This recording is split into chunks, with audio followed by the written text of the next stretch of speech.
Sabi niya kasi, bago malaglag siya mawala. Mapagamot siya. Kaya sobrang thankful. Naging way kayo para bumalis. Sorry. Papasalamat ako sa anak ko kasi namahan ako saka sa inyo na nadala ako rito para magamot ako. Kasi maganda rin ako ng tiso sa mata ko. Wala na akong makita, puro liwanag. Pag sa madilim naman, madilim, puro madilim. 3 taon na akong ganyan. Sa isip ko na wala na ako ng pag-asa noong araw.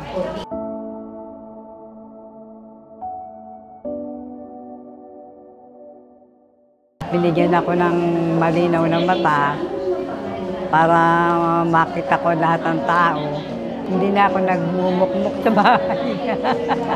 Yung sagot sa mga na hiling niya, parang hindi namin maano dati.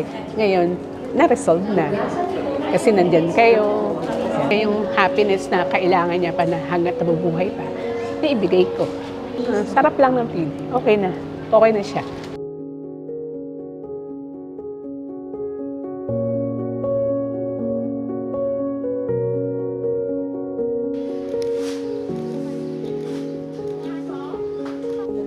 Opo. Yan lang yung harapan niya. Ngayon, wala na siyang trabaho.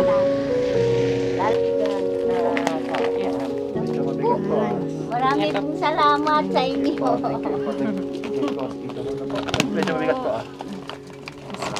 Marami pong salamat. Thank you po.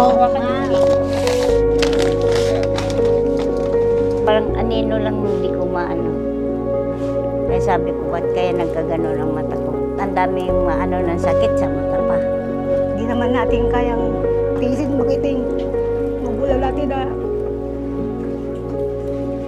nahirapan makakita. Kaya yung nalaman kong may libre sa barangay, nalista ko lang kasi wala naman lang kong pera pang paano talaga sa mata pa-opera para sa kanya. Yun ang silbing ko sa kanya na tulong ko. Buhay pa siya. Kasi pag nawala siya, hindi ko naman magagawa yun Nag-sponsor siya nito ng pa-opera sa mga senior. Hindi kami nahirapan sa mga gastusin. Siyempre, gumaan-ganing pakiramdam ko.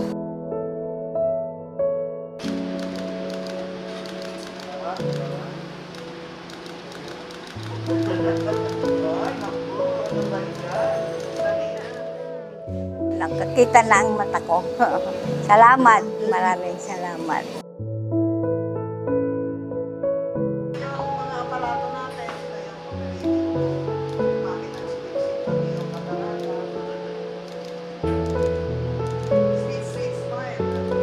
Thank you, Mr. Chenyen.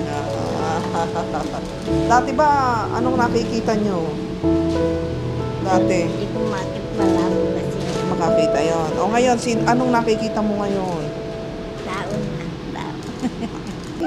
Sige. Salamat po. Masaya kami. Masaya. Dahil masaya kayo.